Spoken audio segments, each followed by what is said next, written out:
and welcome to CEMA's podcast, Y'all Ready for This, where we talk about all things emergency preparedness to help you and your family get ready for any type of natural or man-made disaster right here in Chatham County. This week, I'm so excited to open the gates and open the floor up to the Humane Society for Greater Savannah. We're talking with Courtney and Montana today about some of the things that they do at the Humane Society, what the purpose of the Humane Society is, and then most importantly, how you can prepare your animal for an emergency in Chatham County. Yes, you heard me correctly. Your furry family members need an emergency plan too. And we'll talk about what that looks like and what you need to have to be prepared. So I'm going to start off today introducing Courtney and Montana. You guys, can you just tell me who you are, what you do at the Humane Society, and I guess just a little bit about what you do? I'll go first. So I'm Courtney. I am the public programs coordinator, and that just means that I focus on things that have to do with community outreach, things that will help our community to grow stronger, will help people who may be in between jobs or who may be looking for extra help. So I do the TNR program that we actually have partnered with Chatham County Animal Services on. We actually have a new food pantry, so we're doing distribution drives as well. And then just anything in between. If people reach out to us and they have some need that they can't find here at our shelter, then I'm the one who will talk back and reach out to them. Great. Well, welcome, Montana. Hey guys, I'm Montana. I'm the development and foster coordinator at the Humane Society. So a large part of my role is prepping for these disasters. So I'm excited to talk to you about that as well, with our hurricane season fast approaching us. Yeah, I'm excited to be here. Thank you. Well, wonderful. It sounds like we have two great subject matter experts to join us today on the podcast, you guys. I'm so excited. So I guess let's go ahead and start off with a little bit of an explanation about what the Humane Society is. I feel like sometimes there's this misconception. What's the difference between Humane Society and Chatham County Animal Services, and kind of understanding it's a little strange. You guys are located in the same location, kind of right in front of the Animal Services building. So what do you guys do on a day in and day out basis? Montana, do you want to take this one?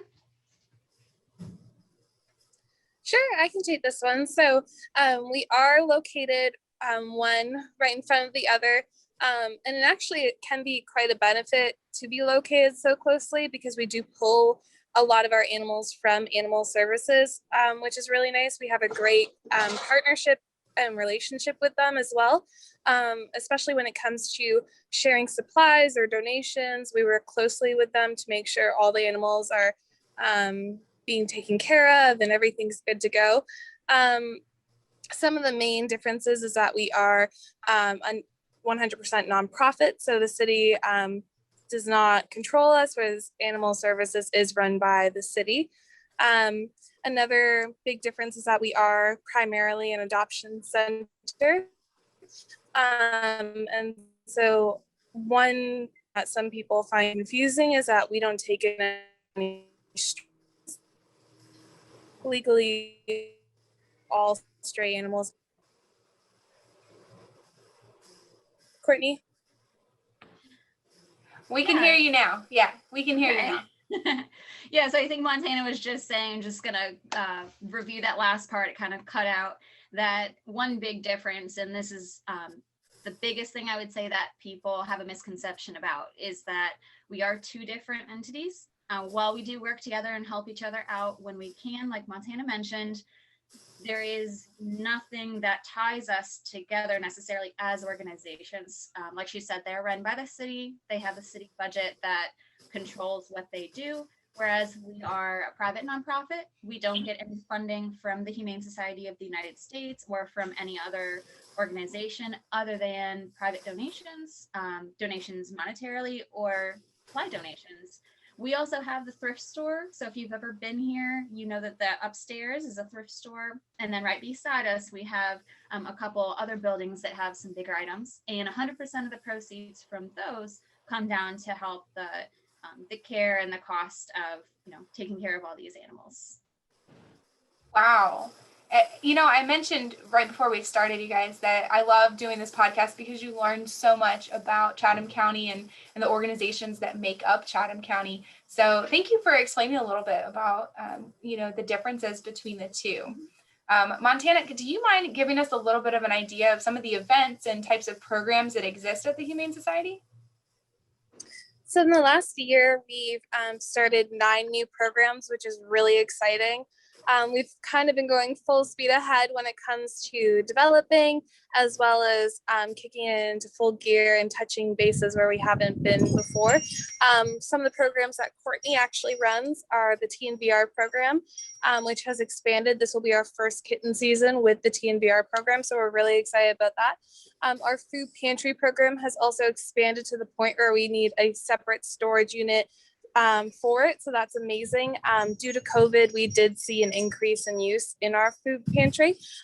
So it allowed us to partner with other organizations like greatergood.org, which gives us donations, which are so large that we needed a full separate facility to store them. We also have programs like our to help with adoptions. So like our Doggy Day Out program, which allows dogs to go out on adventures. It gets them seen in the public eye rather than just at the shelter. So it allows kind of a happier interaction with them. It also provides mental and physical benefits as well. Another new program we have that launched this year was our story time with seniors, where seniors will book in to read a children's book. We then record them and give children in Savannah a bedtime story. So those are just a few of the programs that we offer right now. Wow, that is incredible.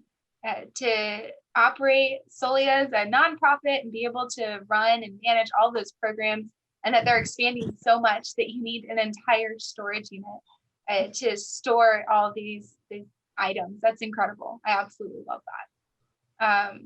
Okay, so let's see.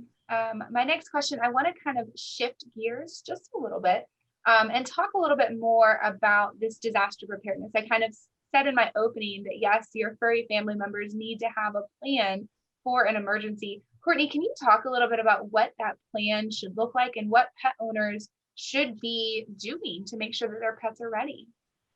Sure. So first, we here in Savannah, in Low Country, we have to prepare for the kind of natural disasters that we may encounter. We're not so much going to see things like snowstorms, but we do see a lot of hurricanes, just flooding, when we have weeks and weeks of rain on end. And then, like you said, man-made things like accidents, fires, and things that happen that, of course, we have to prepare for. We hope never happens, but we want to be ready if they do. So I have my notes here just so I don't skip anything. But first, like I said, you want to just think about what type of disaster you are planning for. And then once that happens, once you have in your mind, okay, say we are going to anticipate a hurricane, since every year we have hurricanes, it seems like. Some of the things that you'll want to do ahead of time are, number one, make sure that your pet has identification on. Make sure that it is microchipped if that's something that you haven't done yet. Microchipping is super simple. It's very cost effective. I believe it's $25 at PetFix. They do that on a walk-in basis during their vaccine clinics, and that would be Monday through Thursday from 1 to 3 p.m. Walk in, say you'd like your pet to be microchipped. They do that, takes about 5 seconds, and then you just have to make sure that the microchip is registered under your correct information. If you change phone numbers, move, you want to add another family member or a roommate to that you go on the website that's going to be provided to you, and you put that information in. The rabies tag also is very important because that's going to show what county the animal is in, and your information with animal services is linked with that particular rabies tag number. So if somebody doesn't know about microchipping, a lot of people, it's just something new to them, then if they have a rabies tag on, it's visual, they can see it on the collar, that's another way that they can then trace back to you. You want to have the vet records that you have for your animals printed out, up to date. A lot of people like to keep a file, just like a little folder maybe, where they have other important documents that has medical records for your pet. You can also go to the extent of having a photo that's of your pet and yourself, making sure that you can see any distinguishing markings that your pet may have. You know, a lot of our pets may tend to look like what we call Savannah brown dogs. You're not really sure what kind of breed it is. So any little thing that's going to differentiate your pet from other dogs that may look similar, or cats that may look similar, you want to go ahead and document. And that's just going to be that much easier to get that pet back to you. So once you have all of your documentation, all your identification ready to go, then you want to probably talk to your friends and family, your neighbors, try to set up some sort of buddy system almost. Make sure that, you know, if your neighbors also have pets or don't, but know your pets, that you can communicate when the threat of an emergency is coming. You guys can maybe plan together. If one person cannot evacuate, maybe their pets go with somebody who is going to evacuate. You just want to make sure that other people know what your plan is, because then as things continue, we all know that sometimes we don't see it happening until 2 days prior. Sometimes we think an emergency is going to be a disaster, and it turns out to not be so bad. So you just want to make sure other people know what your plans are and where you might be, you know, just in case that it is a real emergency. Let's see, if you do plan to evacuate, if that's something that you're thinking of ahead of time, which, you know, I would encourage everybody to have a plan at least in place. You know, if we do have something really big that causes a mandatory evacuation, I would look at hotels that are pet friendly or Airbnbs that are pet friendly, probably within about a 60-mile radius at the minimum. You want to make sure, since we are on the coast, that you're looking inland. And there's a lot of hotels that are pet friendly these days. So you just have to make sure that not only do they allow pets, but you want to know if there is an additional pet fee. Sometimes it's a nightly pet fee. Sometimes it's a one-time pet fee. But you don't want to go into it blind and then have to deal with that, you know, in the middle of an emergency that you're also having. And then the last part is about preparing the supplies. So sometimes people will create an emergency pet kit ahead of time. You can have one that's maybe a little bit larger. It has heavier items, bigger items that you can store in your home if you don't plan to evacuate. But if the power goes out, if you lose water, things like that happen, you do want to have those supplies ready. And then you could create a smaller kit that maybe you keep in your car or you keep in your garage, someplace that you can just grab and go. And that would also have enough supplies to last you. Usually we say about 5 days. You never know how long you're going to be out, but you know, if you have just enough to keep you through the majority of a week, then at least you're good, and you can keep buying more things later on if you end up staying longer. So those things to include in the pet kit, I would definitely suggest food and water, obviously, whatever type of food your pet is used to. Sometimes if you do end up at a shelter or you end up someplace where they do have extra supplies, donations, certain pets are on certain diets. Some pets only eat wet food. You know, there's just some things that, depending on your pet, you want to make sure you're prepared for. Any medicine that they may have, you can talk to your vet definitely about getting any extra dosages of medicine, or talking to them about what are the necessary medicines that your particular pet might need in the case of an emergency. You also want to make sure you have either a carrier for a cat or a small dog. You want to make sure you have leash and collar or a harness for a larger dog, just something so that you can make sure that that animal is tied to you. You can get up and go, and you don't have to search around for something in the last minute. Any grooming items, again, this is very pet specific, but if you have an older pet, or if you have a pet with special needs, then you do want to make sure that the same things that you can provide on a daily basis that really give that pet a good quality of life, you're able to continue, because we never know how long you might be gone or how long it might take to get back to your normal lifestyle. And then lastly, I would just say to keep your pet calm, to make sure that they feel as comfortable as possible in the midst of chaos. Anything that's familiar to them, something that has their scent on it, maybe a favorite tennis ball, maybe a blanket that they lay on, maybe set that aside in your kit, and that way it does provide an element of comfort to your animal in an unknown place. A lot of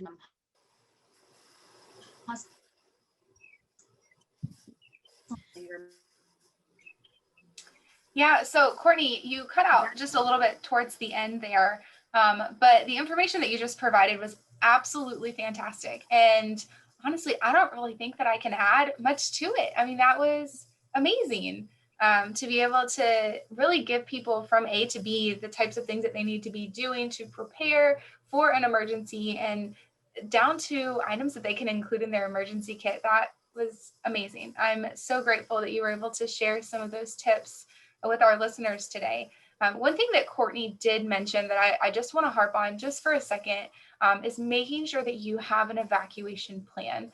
Please, please, please keep in mind that, yes, like Courtney said, a lot of hotels and motels are now accepting animals, that it is not required for them to accept animals. A lot of times we'll receive phone calls during a mandatory evacuation saying, hey, I'm at this hotel outside of Macon or outside of wherever, and they're saying my animals aren't allowed to come in. Aren't they required to accept animals? And the answer is no, they're not. They're a private business and they're not required to accept animals, even during a mandatory evacuation. So there are lots of different resources available to help you find pet-friendly hotels. And just make sure that you go ahead and plan some of those out. Have a list of places that you could call if there's even rumors of a mandatory evacuation or an evacuation order, and start calling down those and saying, hey, do you have any availability? I promise you it's going to save you so much more time during that emergency event if you just plan a little bit ahead of time. Also, keep in mind that not all shelters, if you have to find yourself in a shelter during a hurricane, not all shelters are required to take animals. So just keep that in mind as well. But other than that, you guys, that was amazing. Courtney, I love all the tips that you were able to provide. So to get ready to wrap up this week's podcast, I just have one quick question for you. Maybe not so quick, I'm not sure. If you had a piece of advice for every pet owner in Chatham County, just one piece of advice, what would that be? I'll go, and then Montana can add hers in too, because I'm sure she's going to have something from a different perspective. I would say for mine, it's a twofold piece of advice. I would say, number one, make sure you get your pet spayed or neutered. That can prevent a lot of issues later on that no one likes to deal with. It can prevent overpopulation. It can prevent actually certain types of cancers. It can help behavior in male dogs especially. It can prevent the urge for pets to go out and roam and find mates, so they'll stay with you where they're supposed to in their fenced-in yard. And the second thing would kind of go along with that, and that would be microchipping. So in the case that your pet does get separated from you for whatever reason, we have heard of things as simple as my roommate left the gate for the fence open by accident and my dog decided to go on a little adventure. Then at least you do have something that's attached to the pet that has your information that can never be lost. A microchip is in a pet for life. And again, just make sure you register that microchip and keep it up to date with your information. And then all I was going to add, I actually had something to add with the disaster preparedness. So two things, as Courtney, as you were talking, I was thinking of, one is bringfido.com is an excellent resource for dog owners. Everything from hotels, restaurants, everything on that website is dog friendly. So it's a really quick way to look up if you're going to a specific location. It will pull up all of the hotels in the area that are dog friendly. So you don't have to search around then. And another thing is crate training. Crate training is so important for evacuations, just in case, like my dogs typically aren't in crates. They don't need to be crates. They're not destructive. However, we do crate train in the case of emergency if we have to go somewhere that does not allow dogs roaming freely, then they are crate trained and they're comfortable. So that's another thing. And then my piece of advice would be a tired dog is a happy dog, and it will relieve a lot of stress from you. So if your dog is excessively barking, if your dog is destructive, if your dog has certain qualities that you're not really enjoying, maybe an extra walk or two could help tire that dog out, and that dog is not going to be doing the things that you don't want it to do because they'll be too tired. So a tired dog is a happy dog. Those are really great pieces of advice. I very much enjoy that. And honestly, Montana, I need to take that advice for myself. My dog barks just a ridiculous amount, and she's probably just really excited about everything. So I will take that piece of advice. All right, well, that is our time this week. Thank you both so much for joining us today on this week's episode of our podcast. Be sure to tune in next week when we meet with Kelsey with the American Red Cross to talk about how you can become Red Cross ready. We'll see you then. Thanks so much.